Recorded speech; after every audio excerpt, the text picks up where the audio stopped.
Welcome to the second part of my conversation with Dr. Jessica Medhurst about Xu Lu's Goodbye Little N. In this part, we discuss some references to other literature in the story, as well as its relationship with recent Chinese history.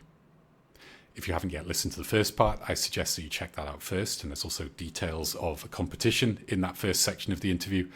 And if you're enjoying our conversation, please consider liking the video and subscribing to the channel.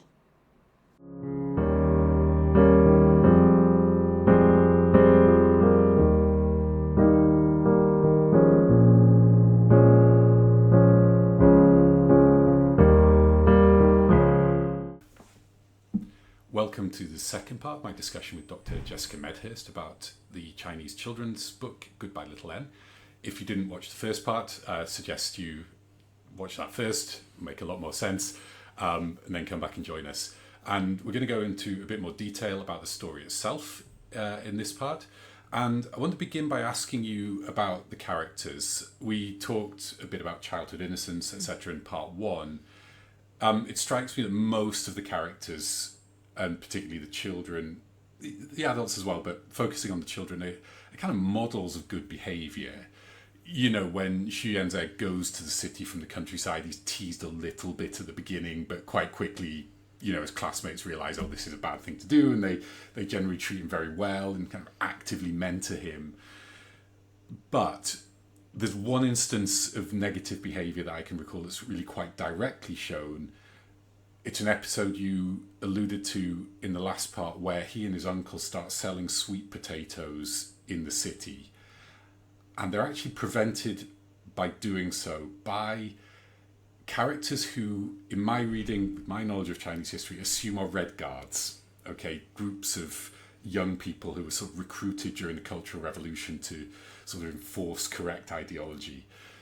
Now, it doesn't actually say that. I think it introduces them as people with red armbands. Yeah. Is that right? Yeah, so, there's red banners and there's military-like vehicles. Yeah. And I mean, you could talk about that in a moment, but I wanted to quote as well. At one point, the story towards the end refers to the wounds that this tragic era brought to the people, which ascribes those wounds to the era rather than to kind of individual actions.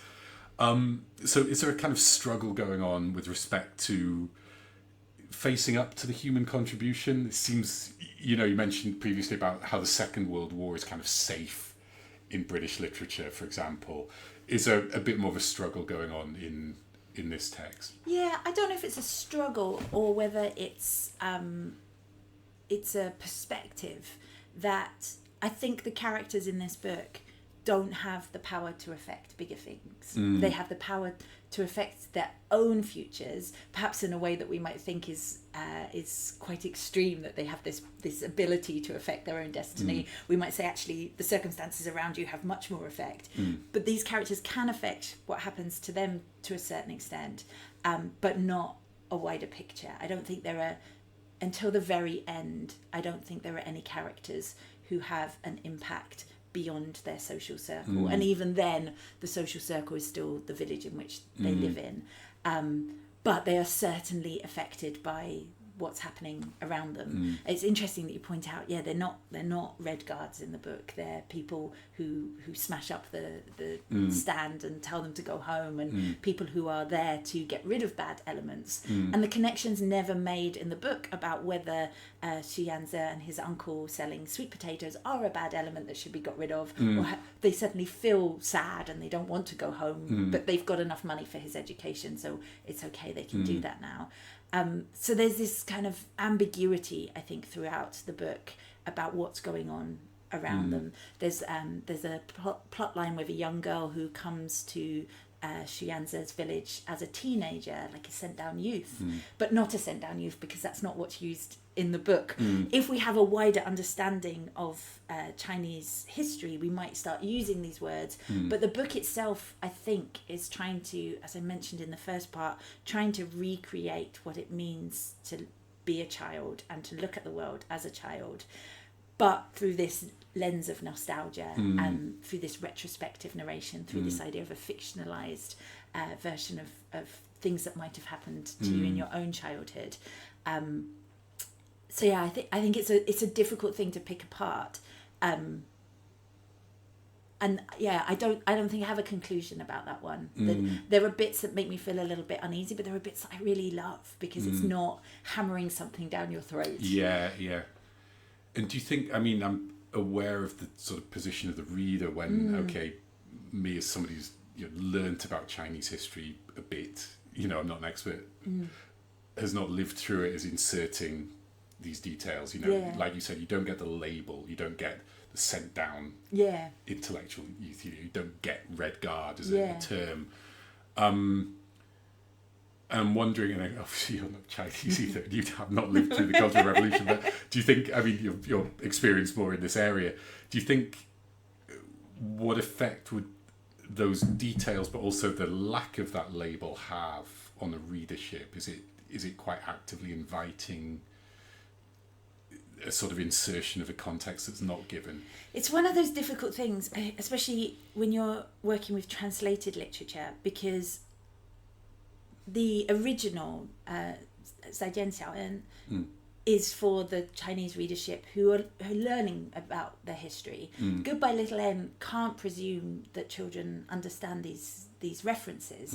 And so for us, when we were editing the translation, we needed the book to be able to stand on its own, and for none of this to be a gap where someone said, well, what on earth is going on? Like, you don't need to know about Chinese history to understand the motivations of the girl who comes to the village and teaches him how to read and gives him Hans Christian Andersen's fairy tales. You don't need to know about the history of Chinese children's books to know that this book is very important to him. So it's trying to get it to stand on its own like that. And it's, again, when we talked about the 3 different approaches to studying children's literature, you get 3 critics, one from each approach, and they're going to have a different answer. Like, the educational approach is going to say, well, we're teaching them, but we're teaching them through stories, and we're teaching them the right thing, and we're teaching them in ways that might spark curiosity. The historical sociological approach might be saying, well, actually, this is realistic or not realistic to how a child might have experienced it at the time. And then the theoretical approach is just looking at the text and saying, what's the text telling us? What is it telling us about childhood and the experience of being a child? And I think it was one of the things I struggled with in my role in editing bits of this book, was the confusion of Xu Yanzi and not knowing what's going on. And sometimes I didn't know if it was my confusion or his confusion. But actually, as we carried on working on it, I kind of liked that. I liked that things weren't always completely clear, because it is, albeit his adult narration, talking about his experiences at the time, and he didn't understand what was going on. And in terms of dealing with that sort of context, that the readers of Goodbye Little N as opposed to 再见小恩, are they 2 different texts, or is it a matter of just some details, really? It's mostly just kind of honing things, or just like little reminders or little keys throughout. We made one change. So this is a book about a Chinese childhood, so there's a lot of Chinese names in the book. And on occasion in other books we've made little edits to the names, never localizing them entirely into English, but having them so that they might be look more familiar, like having the name Lili, Lili. It's not quite the same as in English, but it's easier to read, or Lin, Lin. Whereas this one, it's impossible. There's so many characters, and these are the names are part of who they are. And so in the end we included a little note on naming for English readers, which caused much mirth in the office, because I said, I think we need a pronunciation guide, because a lot of people, when they read, they have an internal monologue in their head, and if they come to a word that they can't read, your eye can very easily skip over it. And if that's a name and you keep skipping over it, you're just going to be lost and you're not going to enjoy the book. So we've got to give some people something to hook onto, even if the pronunciation isn't going to be correct. So I was trying to, we couldn't use pinyin because an English reader won't know how to read pinyin, and there are a lot of X's and UE's in this book that might need some kind of confidence behind them in pronouncing them. So I was trying to write a pronunciation guide and then giving it to non-speaking Chinese friends and having them record it. And then my Chinese colleagues are listening to it and saying, yeah, that sounds like someone speaking Chinese really badly. You know which word this is. You know which name this is. That's close enough. It needs some work. And the only other thing that we did was, there's a very important character in this book called Big Brother. And in the Chinese, he's called Lao Ge, like old Big Brother. So it's clear that he's not a big brother. And we added in a phrase there to explain that this was the old man that they affectionately called Big Brother. And we also added in a small note when we were explaining about names that in China it's quite common to call somebody Big Brother, Big Sister, and it shows this closeness because there's quite a lot of brothers and sisters in this book. Okay. I think we mentioned just the hardness of Xu Yanzhe's life, and despite all the sufferings and hardships and then getting their sweet potato business kind of trashed, the characters endure these things. But in general, I'd say it's an optimistic story, particularly the arc of the narrative. And I guess I'm going to now a historicist, historical kind of perspective. Given that now, 2024. China's economy right now is having a little bit of a dip, but since the 70s, it's just gone exponentially. It's exponentially grown, much, much stronger. The standard of living is just incomparable. And as a result, young people now in China have many more opportunities than Xu Yanzhe and, the other kids he's talking to. And, some sort of get left behind in the village and don't get the education that he gets. But isn't this combination of optimism, but in a time when there were fewer opportunities, isn't that a slightly strange combination? Yeah. Paradoxical somehow. To me, it seems like a pedagogical choice. I don't know. I don't know what it would be like to live through a time like that. I'm a generally optimistic person, but I don't know if I could sustain that in really difficult circumstances. But I think this speaks to that vein of children's books in China that sees the value of children's literature, or part of the value of children's literature of being educating children morally. And this was much more popular in the 80s and 90s than it is now. But I think it's still something that the market is seen to demand. Like there's a hugely popular series. Xiao Tou, I've written it down because I knew Ma Xiao Tiao. It's a story of like naughty Xiao Qiao. Sold like 15 million copies in China. Right. Hugely popular series. HarperCollins picked it up, published it in the UK and America. Didn't even make a tiny little drop of a splash. And this is a naughty boy who's like getting up to mischief, and sometimes he makes mistakes and sometimes he does things right, but there's always that harmony at the end of the book. He always learns a lesson. Right. And I think this is another one of those books where there has to be a lesson to learn. And for me, it's one of those. I don't think children's books need to have a lesson in them. I don't think that the kids always have to be optimistic. I think it's all right for them to be devastated by what's going on. And I also don't think that a child reading a book will suddenly become optimistic because the character in the book is optimistic. Like, if that worked, we would all be much better people than we are. So it's something that I think is a trick missed in general in Chinese children's books. Here, I guess, it's well placed. Things do work out for the optimistic characters. Yeah. But it's perhaps something to do with the children's naivety, or the sense of trying to reassure modern children about the best way to, endure through hardships. Yeah. Just as an aside, the book you mentioned, the series you mentioned, Ma Xiao Qiao. Yeah.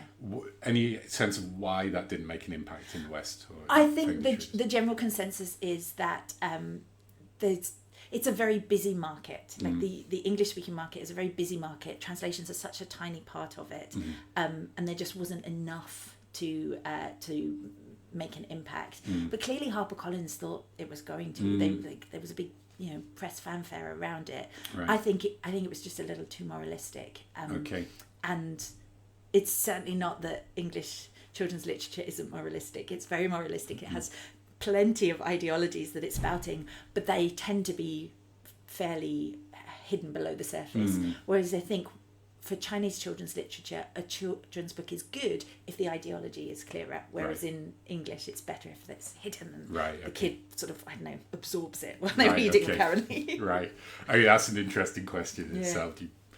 Is it, well, I don't want to say worse, because obviously you want it to present a positive ideology, but which is sort of more, I don't know, honest, I know. Bash them overhead or... Yeah, I think it's more honest to put it at the forefront, but it doesn't make for art in the same way. But it's very disingenuous to pretend that the best children's books in English don't have an ideology as well. Yeah. Okay.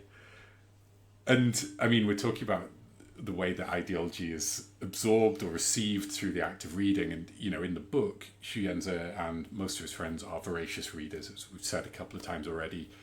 Education is a big opportunity, and in fact it'd be interesting maybe to talk about education, because it almost sort of conflates education with just the opportunity to read, rather than all the other stuff you might be doing that's part of an education. So maybe you can comment on that, but also there are a lot of reference to other writers. Mentioned Hans Christian Andersen already, who we might expect. Actually, I didn't know their historical importance in Chinese children's lit as well. But there are others who we might not expect, or at least I didn't expect. There seem to be... Maxim Gorky is a big one. He comes up. A number of what I take to be, I think, examples of kind of socialist realist literature. I might be wrong. So do you think these intertextual references in the story, are these supposed to be realistic? Are these the texts... Again, we're coming to different perspectives. Are these the texts that a kid in 1970s China might have read? Or are there other reasons for the inclusion of these particular references, do you think? I think there's two aspects there, like the framing of social realism, and the way that then might impact how we see this book as certainly not a social realist text in the sort of 50s, 60s vein, but like a neo-socialist social realist text. So I suppose, sorry to interrupt, just to give context for listeners, so I suppose 50s, 60s social realism would be really like the heroic farmers going to the collective farm, and so neo-social. So like I made that term up, but I think this idea of like I think this idea of like kind of reclaiming that and telling the stories of other everyday people in a less strident way, but it also in a way that says, these are the experiences that people had. Okay. So I think there's that, maybe like those intertextual references, but I asked around, and I think the kids were reading these books. Okay. Gorky was translated from the early 1900s into Chinese, like maybe 1906, 1907, something like this. And by the, I'm so bad with dates, but Mao Dun writes about him, so maybe that's the 1930s or 40s. He writes about the fact that Gorky's been almost deified in China. Right. He was incredibly popular, and his writing, his ideologies, his ideas were incredibly popular. There was a book in there that's mentioned so many times in here that I think Chinese readers will maybe, or listeners will laugh, that I never heard of this book before. You might laugh. Called How the Steel Was Tempered by Nikolai Ostresky. And I looked at it and I was like, keeps coming up again and again, and I felt so embarrassed. I looked it up. It's in the top 50 of best-selling books of all time. Really? Okay. It's the best-selling Russian book ahead of War and Peace. It sold 34 million copies. And I guess I should probably read that then. Yeah. It's hugely popular, and it was a real reminder to me that my idea of world literature, which in part comes from you, in part comes from just the books we see on bookshop shelves and libraries, I'm still seeing world literature through a Western lens and forgetting that there might be books that two enormous countries find enormously popular that just have never, like, if they've come across my lap somehow, then I've just not even noticed them. If I've had the opportunity to read them, I've not noticed them. But I don't think I've ever had a conversation about this massively best-selling book. I mean, How the Steel Was Tempered, I was sort of smiling as I read that, because it conjures up an image of, again, is it that? Do you know? It is along that lines. I still haven't read it yet, but I was reading a little bit about Chinese people's experience of reading it, and I think it's when books are translated into Chinese, especially in that period of the sort of the early mid 20th century, they're often being adapted as well and shortened. And so when I asked some of our students from Beijing Normal University as well, and they're like, yeah, I know this book. Yeah. But they hadn't read the book in full. They'd read like an adapted version. It'd been in a textbook. They'd had a story of this novel. Yeah, this seems to be quite common. There's a sort of excerpt Yeah, that study. abridged versions. Yeah. I think in this book the implication is that the kids are reading them in full. But I think modern Chinese children are still coming across these books because it's part of their history. It's not part of Chinese literature, but it's part of literature in China, and has formed Chinese literature overall. And I think it's an interesting question, this idea of the canon. There are certain great books, but there are also certain popular books, which is not always the same thing. Yeah. Like sometimes the critics are quite Exactly. dismissive. The most published book, I don't know if you know this, the most published Chinese author, do you know who it is? No, tell me. It's To Live by Yu Hua. Oh, okay. Which is, it's interesting because I think that's had some success as a translated text. Yeah. And it's, Yu Hua is a serious writer and, he's writing quality fiction. To Live is a real triumph of spirit sort of novel that goes through, the 50s through the 70s as well. So I think that's a case where it's quality literature that's also been very popular. Yeah. But those two labels, which of course are very problematic, maybe don't always match. So it's interesting to see what's been so popular. Yeah. And how different markets or different cultures see quality as well. Yeah. Like the Naughty Ma books, that is quality literature, but it's also apparently not quality literature in a different market. I think it forces me to kind of re-examine what I'm looking for in a children's book, and what, like, all of those little assumptions and biases that your ideas are founded on. And I wonder if they're just kind of maybe accidents is the wrong word, but certain things that happen around marketing that means something takes and something doesn't. How could that determine the fate whether there's millions of copies sold or not very much? I wonder. And there's so little, with my research there's so little research into this. There's a really good article by Chen and Wang. Minjie Chen is she's the librarian at Princeton University, their Kotzen Children's Collection, and Helen Wang is a very famous translator of Chinese and English, and they looked into the reception of Chinese children's books translated into English. But there's not very much else. So actually, we're just starting a research project now to try and find out what's going on. Why don't people, like, specifically what's failing, and is there anything in China that would succeed already, or if China wants to tell its stories abroad, does it have to give up something or add something in order to do that? Yeah. And that brings me to one final question. How homogenous would you say is Chinese children's lit at the moment? Ooh. Because you mentioned Chinese literature doing something, maybe it's not all one thing. So there are certain strands that maybe would lend themselves more to an Anglophone audience. I'm not the right person to answer this because my Chinese reading isn't good enough to read the whole gamut of Chinese children's books. So I'm speaking more from the experience of being a shopper, I suppose, in children's book sections. And every time I see a bookshop, I'm incredibly excited, and I think, maybe they've got an English section with things I haven't read before, and let me have a look at their children's book section. And a lot of the children's books are explicitly educational. The publishers assume that the parents want books that will do something for their child, and so then when we look at the novels and the picture books and things like this, then there's often a claim that this book will also do something for your child, and it's not the right thing to say, but time after time I've gone into a children's book and thought, oh gosh, that book looks interesting, picked it up and realised it's a translation into Chinese, and then no, actually I want the Chinese book that's giving me this. But what I couldn't tell you is whether that's because of my own biases and what I'm looking for, and, like, I don't know, the cues of the front cover or something like that.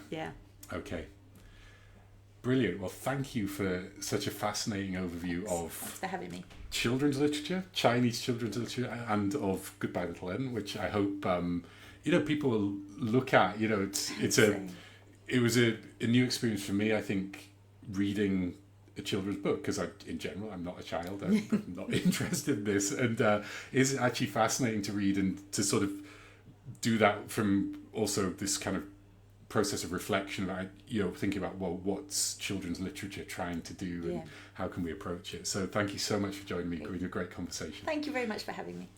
And we're not finished yet, so please join us for part 3 when Jessica will give some recommendations for other things to read. So hope to see you there.